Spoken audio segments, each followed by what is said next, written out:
공남 씨, 문 열어주세요. 아줌마 오늘 너무 예쁘신데요. 그가 시선을 떼지 못했습니다. 이 치마요? 26년 만에 처음 입어봤어요. 그날 저는 짧은 치마를 입고 가지 말았어야 했습니다.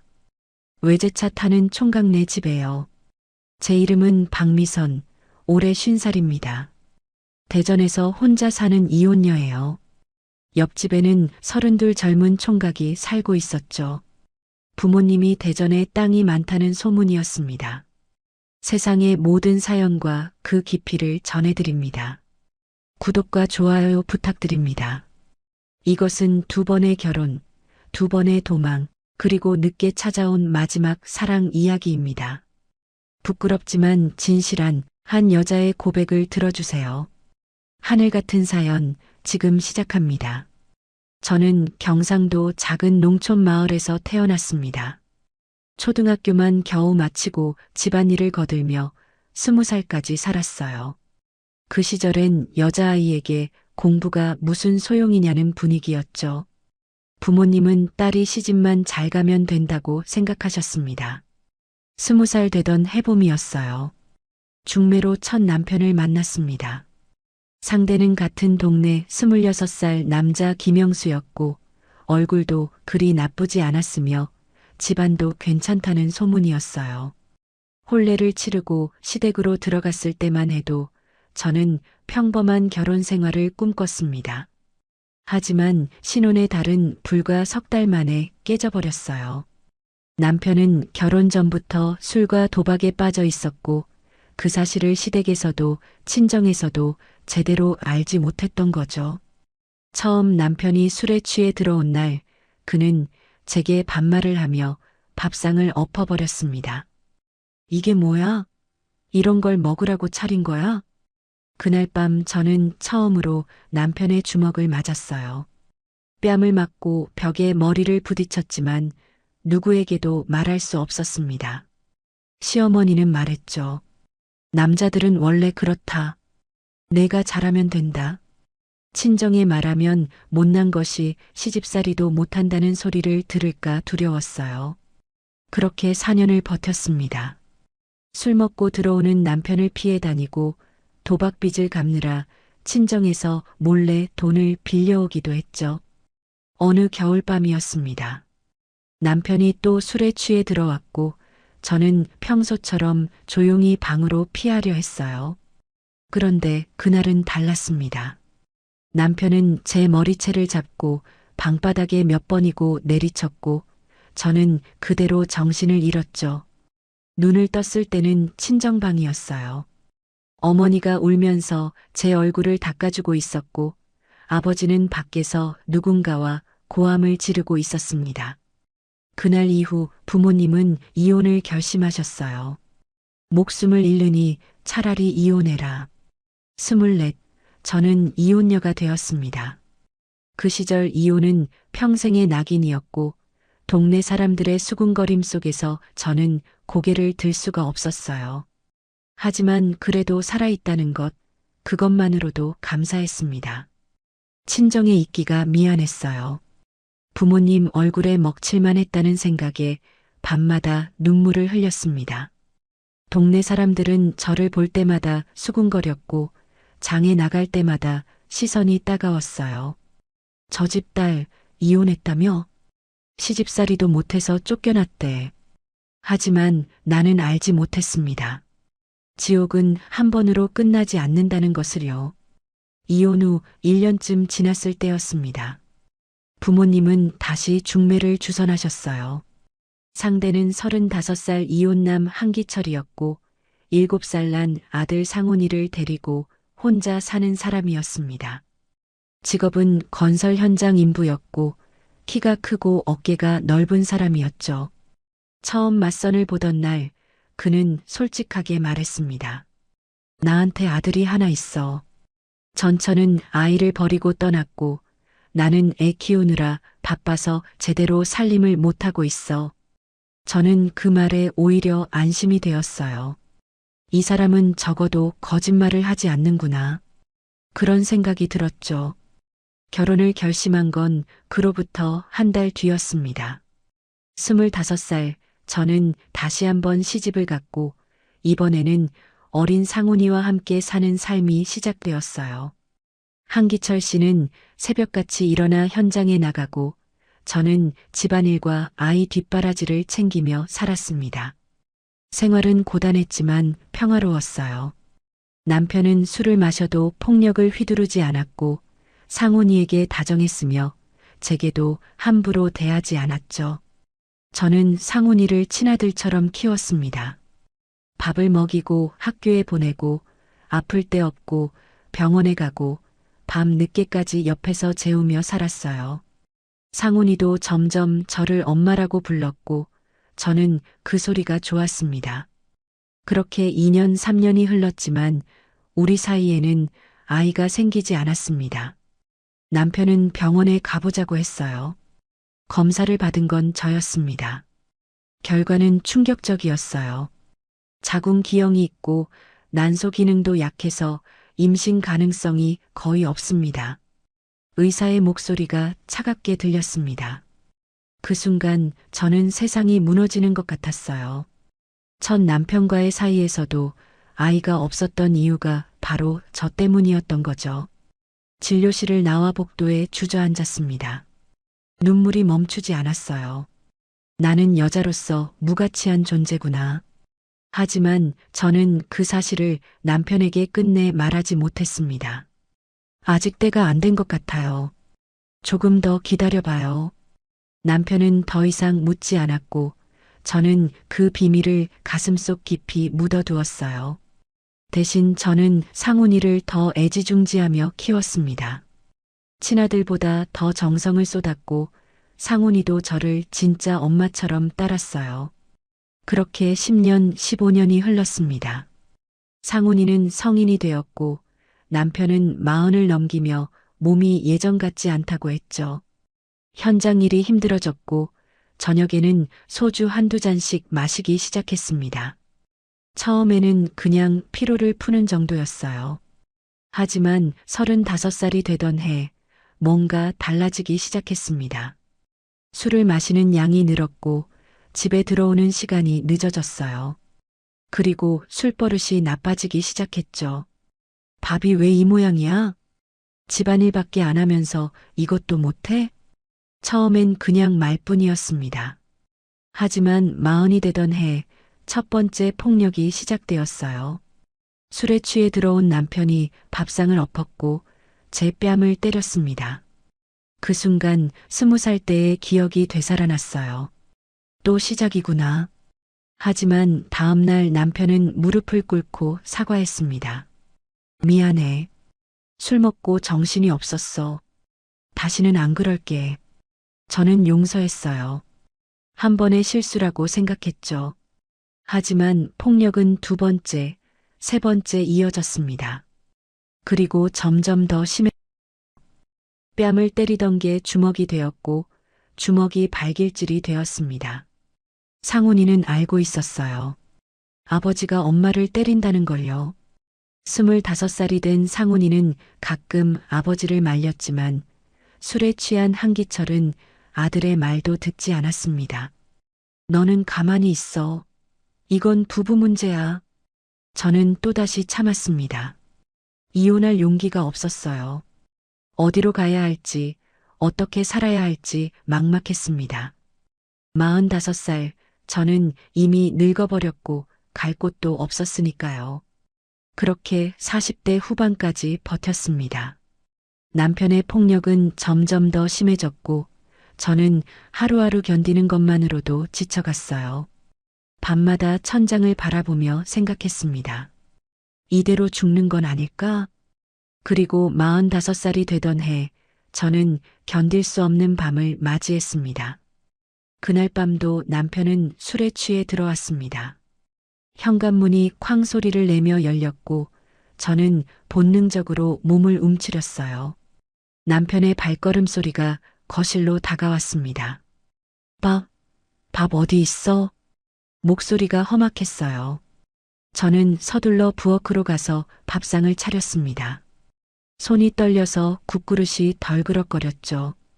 밥상을 내려놓는 순간 남편이 젓가락을 집어 던졌습니다. 이게 뭐야? 반찬이 이 모양이야? 죄송해요. 다시 할게요. 하지만 남편은 이미 화가 머리끝까지 올라 있었어요. 밥상을 발로 차버렸고 그릇들이 바닥에 와장창 깨졌습니다. 그리고 제 머리채를 잡았어요. 너 이따위로 살 거면 나가. 머리채가 뜯어질 것 같았습니다.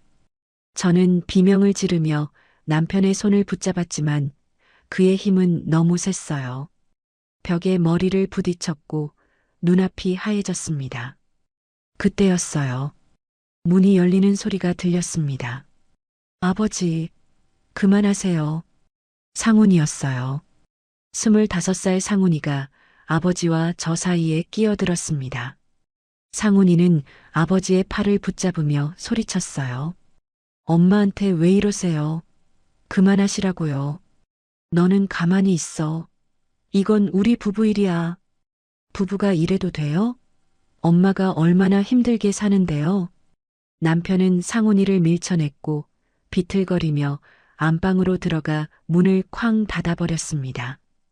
곧 코 고는 소리가 들렸어요. 저는 바닥에 주저앉아 깨진 그릇들을 바라봤습니다. 손이 떨렸고 눈물이 흘러내렸어요. 엄마. 상훈이가 제 옆에 무릎을 꿇었습니다. 그의 목소리도 떨리고 있었어요. 상훈이는 조심스럽게 제 손을 잡았습니다. 따뜻했어요. 그 온기에 저는 더 많은 눈물을 흘렸죠. 엄마, 괜찮으세요? 괜찮아. 늘 있던 일이야. 괜찮지 않잖아요. 상훈이가 제 어깨를 감싸 안았습니다. 그 순간 이상한 감정이 가슴속에서 꿈틀거렸어요. 이건 모성애가 아니었습니다. 뭔가 다른 오래전에 잊었다고 생각했던 감정이었죠. 저는 상훈이의 품에서 한참을 울었습니다. 그의 셔츠가 제 눈물로 젖어갔고 상훈이는 제 등을 쓰다듬으며 아무 말도 하지 않았어요. 그저 곁에 있어줬습니다. 얼마나 시간이 흘렀을까요? 저는 천천히 고개를 들었고 상훈이와 눈이 마주쳤습니다. 그의 눈빛이 달라져 있었어요. 안쓰러움만 담겨있던 눈빛이 이제는 뭔가 다른 감정을 담고 있었습니다. 엄마. 상훈이의 목소리가 낮아졌어요. 그의 손이 제 뺨에 닿았고 제 얼굴에 묻은 눈물을 닦아줬습니다. 손끝이 부드러웠고 그 촉감에 제 심장이 빠르게 뛰기 시작했어요. 이러면 안 돼. 머릿속으로는 알고 있었습니다. 하지만 몸은 움직이지 않았어요. 상훈이의 얼굴이 천천히 가까워졌고 그의 숨결이 느껴졌습니다. 라벤더 향 섞인 비누 냄새가 코끝을 스쳤어요. 엄마가 너무 외로워 보여서 견딜 수가 없어요. 그의 손이 제 어깨에서 등으로 내려왔습니다. 전기가 흐르는 것 같았어요. 저는 숨을 멈췄고 심장 소리만 요란하게 들렸습니다. 상훈이의 입술이 제 이마에 닿았습니다. 부드러웠어요. 그리고 천천히 뺨으로 턱선을 따라 내려왔습니다. 그 순간 저는 깨달았어요. 나도 아직 여자구나. 45살 폭력과 상처로 얼룩진 삶 속에서도 여자로서의 감정은 죽지 않았던 거예요. 누군가의 온기가, 누군가의 손길이 이렇게 간절했다는 걸 처음 알았습니다. 하지만 그때 정신이 번쩍 들었어요. 안 돼, 상훈아. 저는 황급히 상훈이를 밀어냈습니다. 상훈이도 화들짝 놀라며 뒤로 물러났어요. 우리는 한동안 말없이 서로를 바라봤습니다. 상훈이의 얼굴이 창백했고 제 얼굴도 불타는 것처럼 뜨거웠어요. 죄송해요, 엄마. 제가 정신이 없었어요. 아니야. 엄마도 미안해. 상훈이는 고개를 숙인 채 방으로 들어갔습니다. 저는 그 자리에 한참을 앉아 있었어요. 손이 떨렸고 가슴은 여전히 두근거렸습니다. 그리고 무엇보다 무서웠어요. 상훈이와 제 사이에 방금 뭔가 위험한 선이 그어졌다는 게요. 그날 밤 저는 잠을 이룰 수 없었습니다. 천장을 바라보며 생각했어요. 이곳에 더 있으면 안 된다고. 남편의 폭력도 무섭지만 상훈이와의 이 감정이 더 무서웠습니다. 며칠 후 새벽이었어요. 남편은 현장에 나갔고 상훈이도 출근한 사이였습니다. 저는 짐을 쌌어요. 많지 않았습니다. 옷 몇 벌과 통장, 그리고 옷장 깊숙이 묻어뒀던 검은색 짧은 치마 한 벌. 24살 이혼하고 서울 가는 언니가 사준 옷이었어요. 서울 가서 새 출발해라며 준 선물이었죠.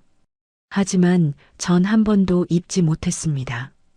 지금도 왜 그 옷을 챙겼는지 모르겠어요. 그냥 손이 갔습니다. 버스터미널로 향했어요. 어디로 갈지는 정하지 못했습니다. 그저 멀리 아무도 날 찾을 수 없는 곳으로 가고 싶었어요. 매표소 앞에 섰을 때 전광판에 대전 행이 보였습니다. 대전, 거기라면 괜찮을까? 표를 끊었습니다. 버스에 올랐고 창밖으로 익숙한 풍경이 멀어졌어요. 저는 상훈이를 뒤로하고 새벽 버스에 올랐습니다. 다시는 돌아오지 않겠다고 다짐하며 대전에 도착했을 때는 오전 8시였습니다. 터미널 밖으로 나오니 낯선 도시의 공기가 얼굴을 스쳤어요. 어디로 가야 할지, 어디서 살아야 할지 막막했습니다. 일단 싸구려 여관에 짐을 풀고 부동산을 찾아다녔어요. 월세 얼마까지 가능하세요? 30만 원이요. 부동산 아주머니는 한숨을 쉬었습니다. 하지만 다행히 서구 쪽에 작은 빌라 한 칸이 있었어요. 방 하나에 부엌, 화장실이 붙은 작은 공간이었지만 저에게는 충분했습니다. 짐을 풀고 나니 현실이 실감났어요. 이제 정말 혼자구나. 저는 핸드폰 번호를 바꿨습니다. 주민등록 이전은 하지 않았어요. 혹시라도 남편이 찾아올까 두려웠으니까요. 일자리를 구했습니다. 동네 슈퍼마켓 계산대였어요. 시급은 적었지만 사장님이 나이 많다고 뭐라 하지 않았습니다. 주말에는 경로당 청소 일도 했어요. 한 달에 200만 원 정도 벌었고 그걸로 근근히 살았습니다. 밤마다 불안했어요. 현관문 밖에서 발소리만 들려도 심장이 쿵쾅거렸고 누가 문을 두드리면 숨을 죽이고 가만히 있었습니다. 혹시 남편이 찾아온 건 아닐까? 그 생각에 잠을 이룰 수가 없었어요. 상훈이에게만 가끔 공중전화로 연락했습니다. 한 달에 한 번 밤 늦은 시간에 공중전화 박스에 들어가 동전을 넣고 전화를 걸었어요. 엄마, 괜찮으세요? 응, 괜찮아. 너는? 저는 그냥 그래요. 아버지가 계속 엄마 어디 갔냐고 물어보세요. 가슴이 철렁했습니다. 뭐라고 했어? 모른다고 했어요. 진짜 몰라요. 미안해, 상훈아. 엄마 때문에 힘들지? 아니에요. 엄마가 행복하시면 돼요. 전화를 끊고 나면 눈물이 났어요. 상훈이에게 미안했고 한편으로는 그리웠습니다. 하지만 돌아갈 수는 없었어요. 그날 밤의 기억이 떠올랐고 그 위험한 감정이 다시 살아날까 두려웠습니다. 그렇게 5년이 흘렀어요. 45에서 50살이 되었습니다. 거울을 볼 때마다 늙어가는 얼굴이 보였어요. 주름이 깊어졌고 머리카락엔 흰머리가 섞였습니다. 손은 공장일과 청소로 거칠어졌고 허리도 자주 아팠어요.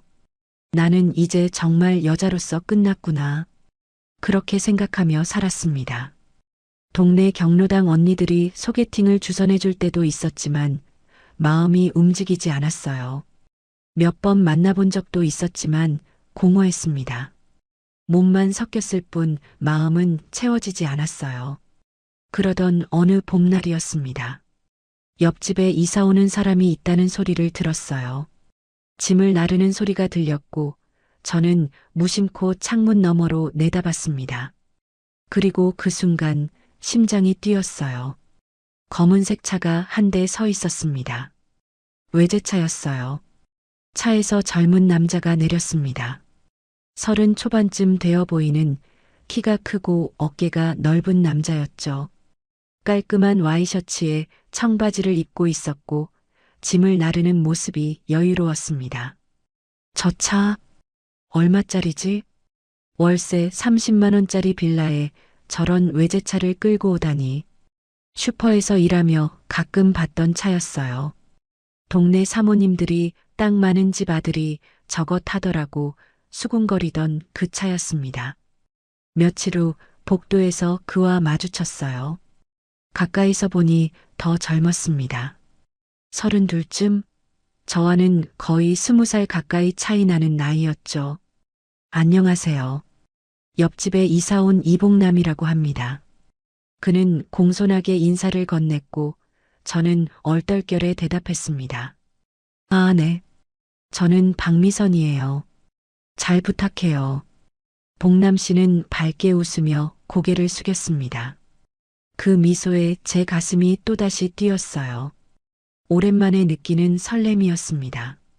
그날 이후 저는 자꾸만 그를 의식하게 되었습니다. 아침에 나갈 때 복도에서 마주칠까봐 일부러 문을 열어보기도 하고 저녁에 들어오는 소리가 들리면 괜히 신경이 쓰였어요. 경로당 언니들에게 물어봤습니다. 옆집에 젊은 총각 이사 왔던데 혹시 아세요? 아, 그 외제차 타는 애? 부모가 대전에 땅 많다는 소문이던데. 둔산동에 상가 건물도 있다고 하더라. 근데 왜 저기 월세 빌라에 살아요? 독립하겠다고 나왔다잖아. 요즘 애들은 그래. 부모 돈 안 쓰겠다고. 가슴이 두근거렸어요. 땅 많은 집 아들. 상가 건물주 집안. 그런 사람이 제 옆집에 살고 있다니. 저 같은 이혼녀와는 너무나 다른 세계의 사람이었습니다. 그러던 어느 주말이었어요. 저는 김치를 담갔습니다. 혼자 먹기엔 너무 많이 담가졌고 문득 봉남 씨 생각이 났어요. 작은 통에 김치를 덜어서 그의 집 문 앞에 놓았습니다. 쪽지도 하나 붙였죠. 혼자 사시니 반찬이 없을 것 같아서요. 맛있게 드세요. 옆집 아줌마. 저녁 무렵 초인종이 울렸습니다. 문을 열자 봉남 씨가 서 있었어요. 아줌마, 김치 정말 맛있게 잘 먹었어요. 감사합니다. 괜찮아요. 혼자 사는데 뭐. 그런데 혹시 시간 되시면 제가 커피라도 한 잔 대접하고 싶은데 괜찮으실까요? 저는 잠시 망설였지만 결국 고개를 끄덕였어요. 그날 밤 저는 처음으로 봉남 씨의 집에 들어갔습니다. 그리고 우리는 이야기를 나눴어요. 그의 외로움과 제 외로움이 닮아 있다는 걸 알았습니다. 그날 이후 우리는 자주 만나게 되었어요. 반찬을 나눠 먹고 가끔 차를 마시며 이야기를 나눴습니다. 저는 그와 함께 있을 때 살아있는 기분을 느꼈어요. 그리고 그 토요일이 왔습니다. 그 토요일 오후 저는 옷장 앞에 서 있었습니다. 한참을 망설이다가 옷장 깊숙한 곳으로 손을 뻗었어요. 먼지가 쌓인 옷걸이 뒤편에 비닐에 쌓인 옷 한 벌이 있었습니다. 검은색 짧은 치마였어요. 24살, 첫 이혼 직후 서울 가는 언니가 사준 옷이었습니다. 언니는 그때 제 손을 잡으며 말했었죠. 미선아, 서울 가서 새 출발해라. 이 옷 입고 당당하게 살아. 하지만 전 서울에 가지 못했어요. 용기가 없었습니다. 그리고 이 치마도 한 번도 입지 못했죠. 24살의 저는 이미 이혼녀였고 이런 옷을 입을 자격이 없다고 생각했으니까요. 26년이 흘렀습니다. 비닐을 벗기자 새 옷 냄새가 여전히 났어요. 저는 그 치마를 들고 거울 앞에 섰습니다. 입어볼까? 손이 떨렸어요. 천천히 옷을 갈아입었습니다. 거울에 비친 제 모습이 낯설었어요. 무릎 위로 올라온 치마, 드러난 다리, 주름진 손, 처진 팔뚝, 굵어진 허벅지가 그대로 보였습니다. 이상해. 50살이 이런 걸 입으면 우스워. 치마를 벗으려고 손이 갔습니다. 하지만 멈췄어요. 거울 속 제 눈을 바라봤습니다. 그 눈엔 간절함이 담겨 있었어요. 나도 여자로 보이고 싶어. 복남 씨의 얼굴이 떠올랐습니다. 외제차 타는 32 총각. 땅 많은 집안 아들. 저 같은 이혼 여아는 너무 다른 세계의 사람이었죠.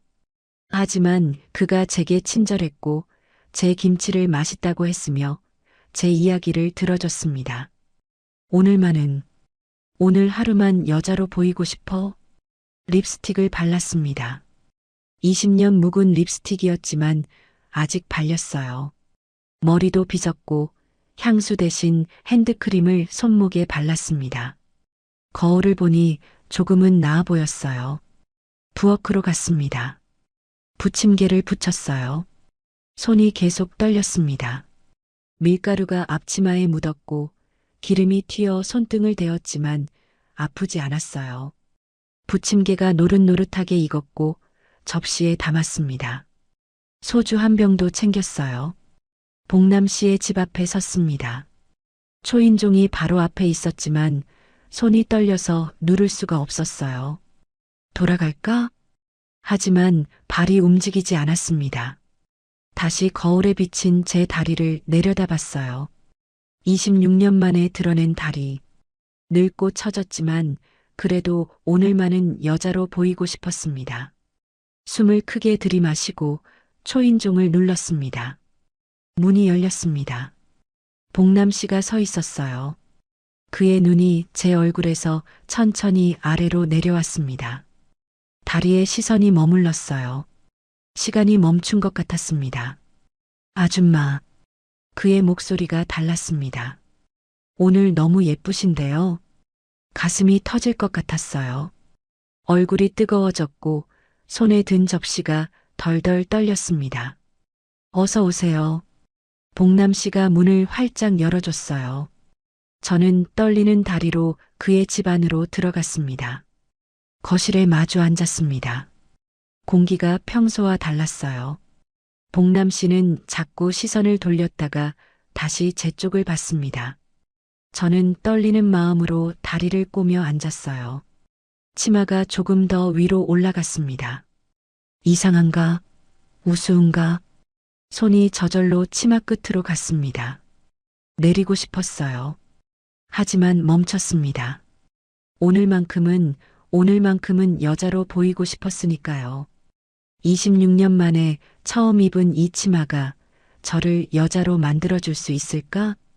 복남 씨의 시선이 느껴졌습니다. 부담스러운 게 아니라 조심스러운 눈빛이었어요. 저는 그 시선을 피하지 않았습니다. 술잔을 주고받았습니다. 한 잔, 두 잔. 술이 들어갈수록 긴장이 조금씩 풀렸어요. 복남 씨가 조심스럽게 물었습니다. 미선 씨, 이 치마 26년 전 거예요. 처음 입어봐요. 어울려요. 정말로. 그 말에 눈물이 날 뻔했어요. 어울린다고. 50살의 저에게 26년 묵은 짧은 치마가 어울린다고 말해준 사람이 있었습니다. 고마워요.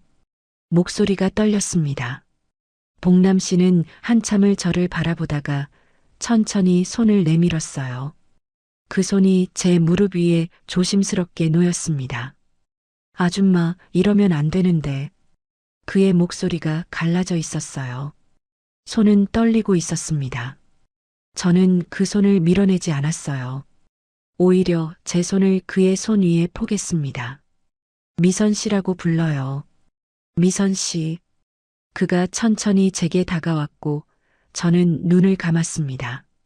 그의 입술이 제 입술에 닿았어요. 부드러웠고 따뜻했습니다. 블라인드가 내려졌고 조명이 희미해졌습니다. 새벽이 올 때까지 우리는 서로를 놓지 않았습니다. 그날 이후 석 달이 흘렀어요. 저와 복남 씨는 연인이 되었고 행복했습니다. 하지만 그 행복은 오래가지 못했습니다. 어느 토요일 오후 봉남 씨와 장을 보고 돌아오는 길이었어요. 빌라 입구에 낡은 소나타가 서 있었습니다.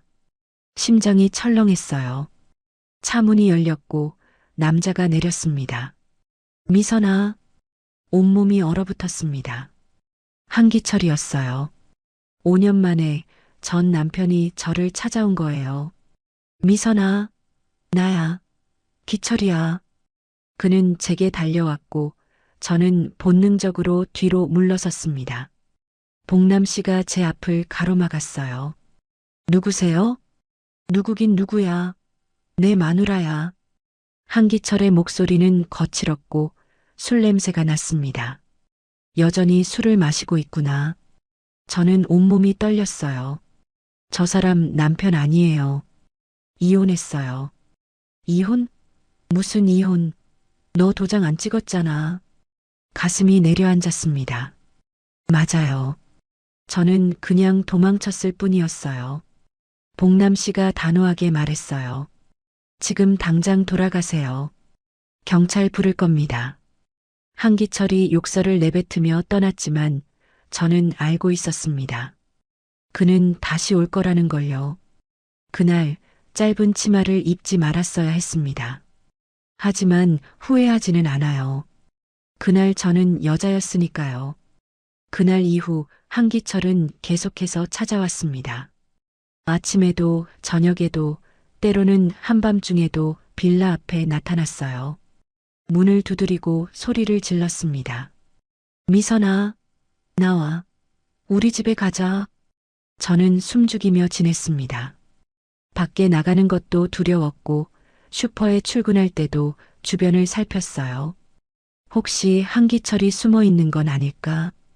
밤마다 악몽을 꿨습니다. 봉남 씨는 제 곁을 지켜줬어요. 출근할 때는 차로 데려다 줬고 퇴근 시간에 맞춰 데리러 왔습니다. 한기철이 나타나면 경찰을 불렀고 항상 제 앞을 가로막았어요. 미선 씨, 제가 있잖아요. 걱정하지 마세요. 하지만 걱정하지 않을 수 없었습니다. 봉남 씨는 젊었고 한기철은 술에 취하면 무슨 짓을 할지 몰랐으니까요. 어느 날 저녁이었습니다. 봉남 씨의 집에서 저녁을 먹고 있는데 초인종이 울렸어요. 한기철이었습니다. 이봉남, 문 열어. 내가 알아냈어. 네가 내 마누라 숨겨주고 있다는 거. 봉남 씨는 문을 열었습니다. 체인을 건 채로요. 한기철의 얼굴이 보였어요. 술에 취해 눈이 충혈돼 있었습니다. 미선이 데리고 나와. 미선 씨는 더 이상 당신 사람이 아닙니다. 뭐, 이 새끼가 지금 이혼 합의서에 도장 찍으세요. 그럼 미선 씨도 당신을 놔드릴 겁니다. 한기철이 문을 발로 찼지만 체인이 버텼어요. 봉남 씨는 침착했습니다. 경찰 부를 겁니다. 지금 당장 돌아가세요. 너 뭔데? 땅 좀 있다고. 재벌이라도 돼? 저는 미선 씨를 사랑합니다. 그게 전부예요. 그 말에 제 가슴이 뜨거워졌습니다. 한기철은 욕설을 내뱉으며 돌아갔지만 저는 봉남 씨를 바라봤어요. 그가 날 사랑한다고 했어요. 다음 날 봉남 씨는 제안을 했습니다. 미선 씨, 제대로 이혼하세요. 제가 도와드릴게요. 어떻게요? 변호사를 쓰세요. 제가 비용 대드릴게요. 안 돼요. 그럴 순 없어요. 미선 씨, 이렇게 평생 숨어 살 순 없잖아요. 이혼하고 자유로워지세요. 저는 망설였지만 결국 고개를 끄덕였습니다. 봉남 씨의 도움으로 변호사를 만났어요. 변호사는 말했습니다. 가정폭력으로 이혼 소송 가능합니다. 하지만 시간이 걸릴 수 있어요. 얼마나요? 빠르면 6개월, 길면 1년. 긴 시간이었지만 어쩔 수 없었습니다. 소송을 시작했어요. 한기철에게 소장이 날아갔고 그는 미쳐 날뛰었습니다. 이혼? 절대 안 해. 죽어도 안 해줘. 법정에 섰습니다. 한기철은 변명했어요.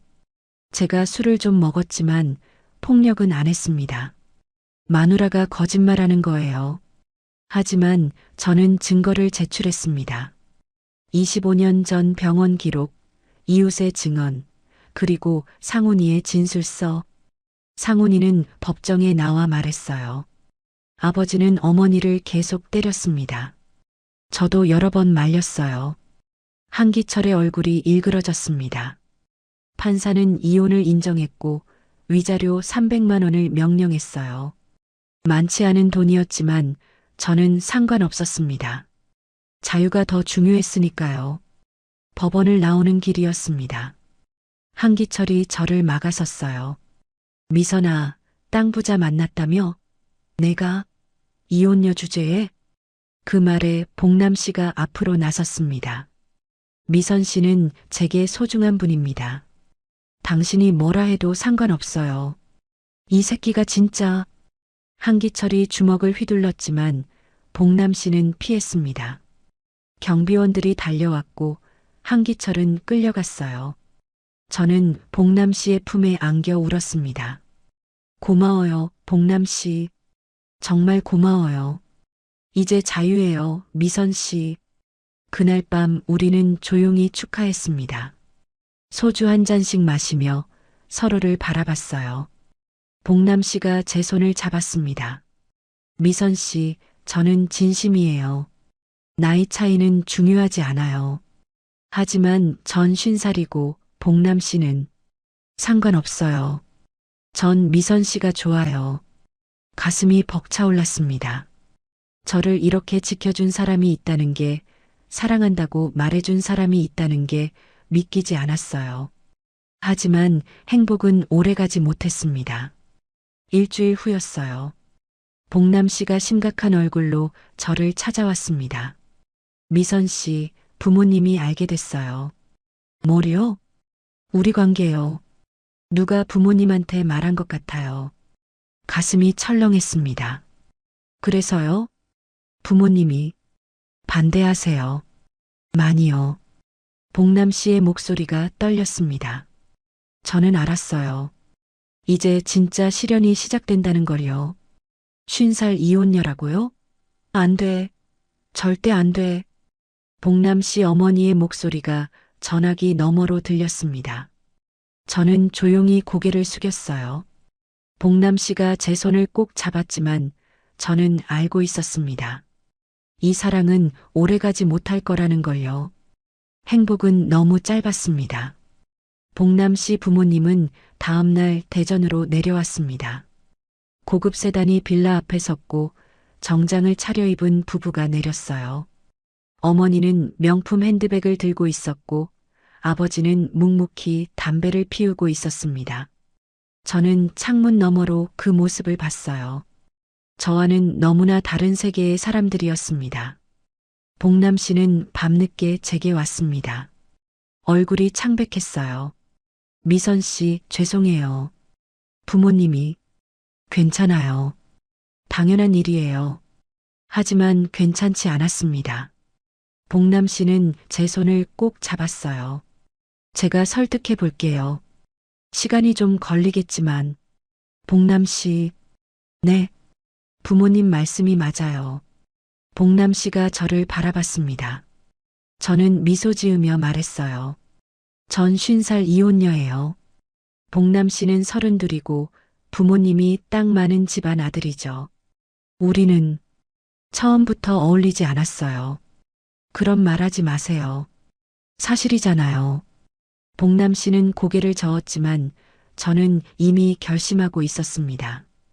이 사랑은 여기서 끝내야 한다고요. 다음 날부터 복남 씨는 매일 부모님과 통화했습니다. 목소리가 점점 지쳐갔어요. 저는 그 모습을 보며 가슴이 아팠습니다. 복남아, 소개팅 자리 잡았어. 이번 주 토요일에 만나봐라. 어머니의 목소리가 전화기 너머로 들렸어요. 복남 씨는 거절했지만 부모님은 계속 압박했습니다. 일주일 후였어요. 복남 씨가 지친 얼굴로 제게 왔습니다. 미선 씨, 죄송해요. 부모님이 저보고 회사 그만두고 대전 떠나라고 하세요. 그래요? 서울로 올라가서 부모님 일 도와주라고. 그럼 미선 씨를 못 만나잖아요. 복남 씨의 눈에 눈물이 맺혔습니다. 저는 그의 손을 잡았어요. 복남 씨, 부모님 말씀 들어요. 뭐라고요? 전 괜찮아요. 복남 씨는 32이에요. 아직 젊고 앞으로 살 날이 많아요. 부모님 말씀 듣고 좋은 사람 만나서 결혼하세요. 미선 씨, 그게 무슨... 저는 이미 충분히 행복했어요. 눈물이 흘러내렸지만 저는 웃었습니다. 복남 씨는 제 손을 놓지 않으려 했지만 저는 천천히 손을 빼냈어요. 고마웠어요, 복남 씨. 제 인생에서 가장 행복한 시간이었어요. 미선 씨, 이제 가세요. 부모님이 기다리실 거예요. 복남 씨는 한참을 저를 바라보다가 결국 고개를 숙이고 돌아섰습니다. 문이 닫히는 소리가 들렸고 저는 그대로 주저앉아 울었어요.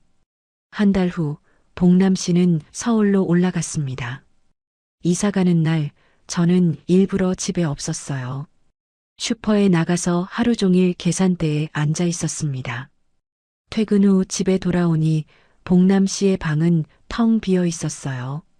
복도에는 복남 씨가 두고 간 편지 한 장이 있었습니다. 미선 씨, 정말 사랑했습니다. 평생 잊지 못할 거예요. 행복하세요. 저는 그 편지를 가슴에 안고 한참을 울었습니다. 석 달 후였어요. 경로당 언니가 제게 물었습니다.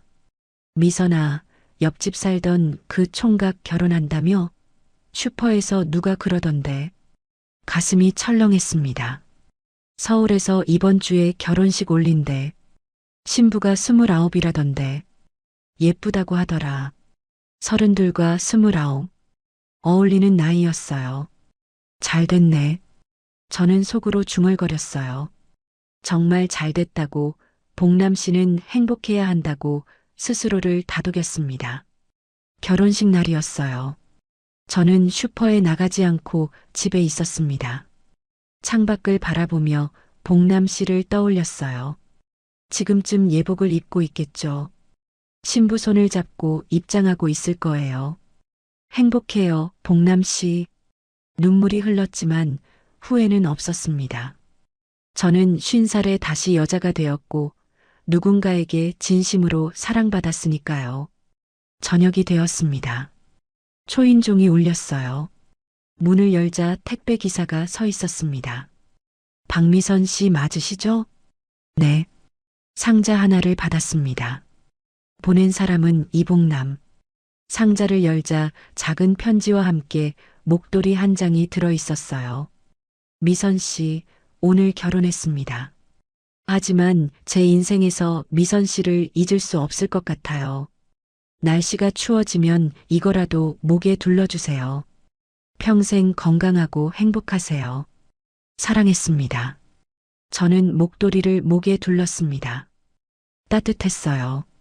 복남 씨의 온기가 아직 남아있는 것 같았습니다. 저는 그대로 소파에 앉아 한참을 울었어요. 그날 밤 저는 옷장 깊숙이 묻어뒀던 짧은 치마를 꺼냈습니다.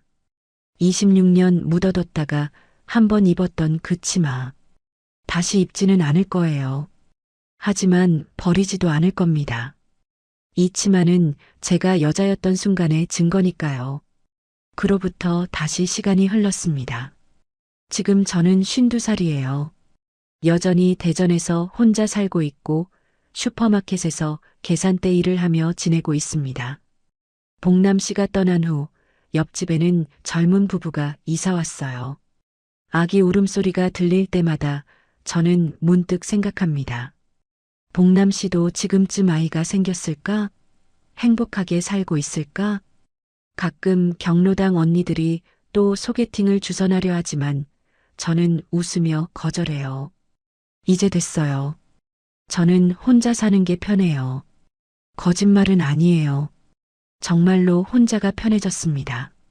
아침에 눈을 떠서 커피를 마시고 슈퍼에 나가서 일하고 저녁에 돌아와 TV를 보다가 잠드는 일상. 평범하고 조용한 하루하루가 저는 좋습니다.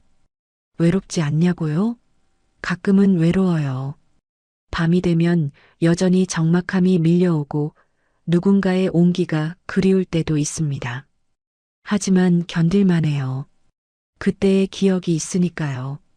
옷장 깊숙한 곳에는 여전히 그 짧은 치마가 걸려 있습니다. 28년이 된 옷이에요. 딱 한 번 입었던 치마. 먼지가 쌓였지만 저는 그걸 버리지 않았습니다. 가끔 옷장을 열 때마다 그 치마가 눈에 들어와요. 그럴 때마다 저는 그날을 떠올립니다. 떨리는 손으로 치마를 입고 거울 앞에 섰던 그날. 부침개를 부치며 가슴이 두근거렸던 순간. 봉남 씨의 집 앞에서 망설이던 기억. 오늘 너무 예쁘신데요. 그의 목소리가 아직도 귓가에 들리는 것 같아요. 50살의 저를, 짧은 치마를 입은 저를 예쁘다고 말해준 사람. 그 한마디가 제 인생을 바꿨습니다. 그날 짧은 치마를 입고 가지 말았어야 했을까요? 지금도 가끔 생각해요. 만약 그날 입지 않았다면, 봉남 씨와 그런 관계가 되지 않았다면 이렇게 아프지는 않았을까? 하지만 후회하지 않아요. 전혀요. 저는 그날 여자였습니다. 50살이었지만, 이혼녀였지만, 늙고 지쳐 있었지만, 그날만큼은 한 사람의 여자였어요. 누군가에게 사랑받았고, 누군가를 사랑했습니다. 2번의 결혼에서 저는 맞기만 했어요. 폭력 앞에서 숨죽이며 살았고, 도망치는 것밖에 할 수 없었습니다. 여자로서, 아내로서 존중받지 못했죠. 하지만 봉남 씨는 달랐어요. 저를 지켜줬고 사랑한다고 말해줬으며 제 곁에 있어줬습니다. 비록 오래가지 못한 사랑이었지만 그 시간만큼은 진짜였어요. 어제 슈퍼에 젊은 여자 손님이 왔어요. 26쯤 되어 보이는 여자였는데 짧은 치마를 입고 있었습니다. 예뻤어요. 젊고 당당하고 아름다웠습니다. 그 모습을 보며 저는 생각했어요. 나도 저랬었구나. 28년 전 24살의 언니가 사준 치마를 입고 서울로 가려던 나. 결국 가지 못했지만 26년 후 다시 입었던 나. 계산을 마친 여자가 나가는 모습을 보며 저는 속으로 중얼거렸습니다. 당당하게 입어요. 짧은 치마, 예쁜 옷 다 입어요. 나이 들면 못 입어요. 지금 저는 52살이에요. 다시는 짧은 치마를 입지 못할 나이가 되었습니다. 하지만 괜찮아요. 저는 그 치마를 입었던 순간을 기억하고 있으니까요. 상훈이에게서 가끔 연락이 와요. 결혼해서 아이도 하나 낳았다고 합니다. 엄마, 잘 지내세요? 응, 잘 지내. 보러 갈까요? 아니야. 너는 내 가족 챙겨. 상훈이도 이제 35이에요. 제가 2번째 결혼했을 때 7살이었던 아이가 이제는 아빠가 되었습니다. 시간이 참 빠르네요. 가끔 밤에 혼자 앉아 있으면 생각해요. 내 인생은 뭐였을까? 2번의 결혼, 2번의 폭력, 1번의 도망, 그리고 짧았던 사랑. 행복했던 적이 있었나? 있었어요. 분명히 있었습니다. 봉남 씨와 함께했던 그 몇 달. 짧은 치마를 입고 그의 집 문을 두드렸던 그날부터 이별하던 날까지. 그 시간은 제 인생에서 가장 빛나는 순간이었어요. 저는 지금도 살아 있습니다. 외로움 속에서도 적막함 속에서도 저는 여전히 살아 숨쉬고 있어요. 그리고 언젠가 제 인생이 끝나는 날 저는 후회 없이 눈을 감을 수 있을 것 같습니다. 왜냐하면 저는 알기 때문이에요. 나이가 들어도 상처투성이 인생이었어도 저는 한 번은 제대로 사랑했다는 것을요. 그날 짧은 치마를 입고 가지 말았어야 했을까요? 아니요. 그날 저는 여자였고 살아있었고 사랑했습니다. 그것으로 충분합니다. 여기까지가 박미선의 이야기였습니다. 50살에 다시 여자가 된 한 사람의 고백. 부끄럽지만 진실한 후회 없는 사랑의 기록이었어요. 여러분의 인생에도 후회 없는 순간이 있으신가요? 댓글로 여러분의 이야기를 들려주세요. 다음 이야기에서 또 만나요. 하늘 같은 사연이었습니다.